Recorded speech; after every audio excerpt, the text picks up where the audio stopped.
Alright, it's me again. I'm going to tap 9 mana, and we're going to cast, in response, Final Fantasy IX character, color, combination predictions in the new Magic the Gathering set that's coming out in June. So, without further ado, let's jump in. If you're new here, by the way, my name is D&D, and I'm going through all the games until the announcement on the 18th, I guess. We're going to get some stuff then, but the set's not out until June, so I'm going to go through all the mainline games, talking about each of the characters and what colors I think they would be in Magic the Gathering. Final Fantasy IX came out in 2000. It was a return to medieval settings and stylings, and a return in style in general to other Final Fantasy games. Kind of taking that medieval look before Final Fantasy VII and 8's sci-fi kind of approach. In my opinion, this is the last game of what I like to call the Trinity, that being 7, 8, and 9. They were the first 3D games for the Final Fantasy series, and, I mean, honestly, huge, respectively. In my opinion as well, they're 3 of the better games, so it works out for me. FF9 has a ton of references, by the way, to past Final Fantasy games, and if that's your jam, check this out. It's incredible. This game does have us return to character classes, but kind of with a twist. Each character exhibits aspects of previous Final Fantasy classes, but gone is the ability to customize a character, so like character A as class A, B, or C, and character B as class A, B, and C, as an example. So you can't have Amarant here being a mage. It's not a thing, really. Each character has a limit break or trance ability, which we'll get into more later. It does something unique to them specifically. There are 8 main characters, and I'd like to see their Magic the Gathering cards sort of incorporate the flip mechanic, because their trance ability gives them more abilities, right? So I think that would be kind of cool to see them become something else on the opposite side. That might be too much time. We're going to start out with this handsome devil right here, Zidane.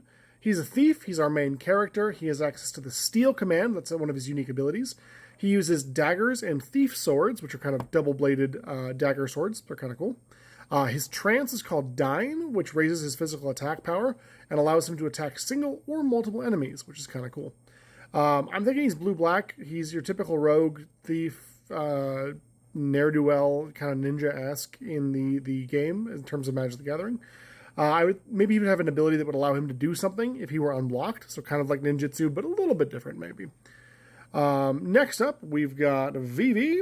Vivi's our black mage and a good bean, good sweet bean. Uses staves in battle. His special ability is Focus, which increases magic power, so makes sense for a mage. Black magic offers offensive magic in combat, typically speaking, that's their special ability. And their trance is called Double Black, which allows them to cast 2 black magic spells in one turn. If they are partied with Steiner, who's this handsome devil here, Steiner gets the ability to use sword magic at that point. I'm leaning blue-red, powerful magic, powerful mage. One of the strongest black mages in the series, in Final Fantasy in general. And I think the card should reflect that, right? Maybe copying instances or sorceries could be cool. Or flashback, giving instances and sorceries flashback. I think that'd be neat. Would be cool to showcase Double Black as kind of like that fork ability, or being able to cast 2 things at once. Also could have partner with Steiner, because I think that would be neat. Next up, we have Dagger, or Garnet, depending on what part of the game you're in. She is a summoner and a white mage. Summoner first, white mage second. She uses rods and rackets. Her unique abilities are summon Eidolons, so Shiva, Ifrit, Bahamut, those kind of guys.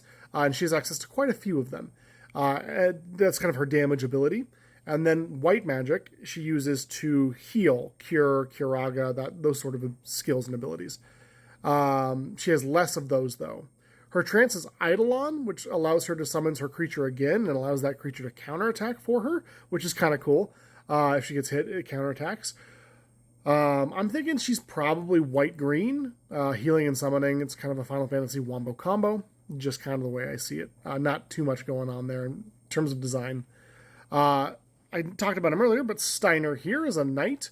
That's their class. He uses swords and knight swords. Special ability is Sword Art, offline this time, and Sword Magic. Sword Arts weaken enemies and deal extra damage. He's got a number of them that do different things. And Sword Magic, again, is usable only when Vivi's in the party. And it's based off of what Vivi knows. So if Vivi knows fire magic, Steiner gets the ability to hit somebody with a fire sword, as an example. His trance is a little bit odd in that all it does is triple his damage. He doesn't get a unique skill. He just gets beefy. So that could be kind of cool to see in the card. I'm thinking white-blue. He's stalwart. He's about protection and defense. He's a capable warrior. And I do think him having partner with Vivi would just be perfect, you know? Next up, we've got Freya. She's awesome. She's a Dragoon, and like most Dragoons, she uses spears and heavy armor. Her special ability is Jump, just like every other Dragoon in the series, and Dragon, which is a little bit different. Not Dragoon, Dragon. Dragon skills cover a large gambit and offer a lot of utility. They all kind of do a number of different things, but it's a really cool skill set, I think. It allows her to sort of cover a lot of areas that she might not be able to otherwise. Her trance ability allows her to stay in the air after jumping, which is unique to her as far as I know, and she just rains spears down on the enemies, just hawking spears. And then if her trance ends before the battle ends, she does one final attack and then rejoins the group. I'm thinking red-white or blue-red, similar to the other Dragoons that I've said in my other videos. Check them out if you'd like to. Freya's great, though. I said finally, not finally. We've got Quina. She's a blue mage, and she uses forks. Yeah, forks. Like you would eat dinner with. It's a fork. She uses forks. That's just what she do. Her special ability is Eat, and she eats monsters to gain their abilities. She is a blue mage in that regard, and is able to cast abilities using her blue magic.